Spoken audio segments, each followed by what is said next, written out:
来是有关到军购案，国民党内部还阁有无同的意见。国民党的副主席桂林莲昨日因的中常会讲，伊无认为立法院长韩国瑜会做出着出卖党的代志，也毋过若是有会建请开除伊的党籍。讲这个话是引起着国民党内部的反弹。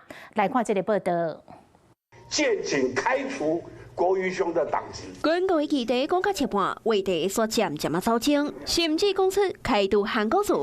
国民党团总调鲍坤奇竟站起来，甲副主席桂林莲有理。他这个讲话是不是临时突发、临时起意的？是有规划的。那谁叫他这样做的？他自己跑出来讲这些话，那他就应该被开除党籍，至少。 要把他的副主席的职位把他拿掉。前党内领袖赵少康点名讲，桂林莲的背后有人的指使。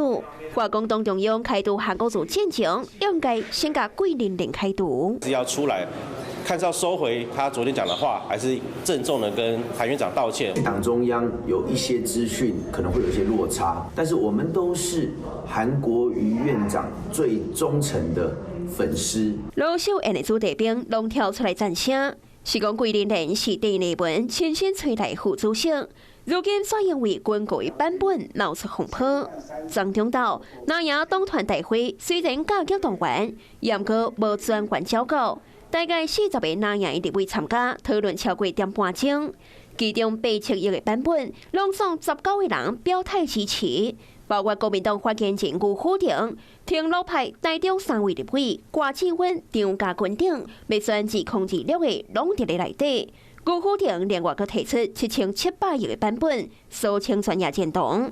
另外支持3800亿加恩版本的，包括着陈玉珍、黄仁、地震欠等6人。 洪社讲参加的人内底，要选县市首长的选项公开表态，那只要通过3800亿加恩，那呢就根本免选啊！我会彻底把南部的声音反映给党团，不管预算的金额多少，在野党就是做好监督，然后呢维护国家的安全。5月7号，国民党会阁召开党团大会，时到真有可能会阁再讨论广告，就看哪样的各方安怎调笑。 Hello， 我是张新文。想要抢先掌握最及时的新闻资讯吗？赶快订阅、按赞、开启小铃铛，锁定华视新闻 YouTube 频道。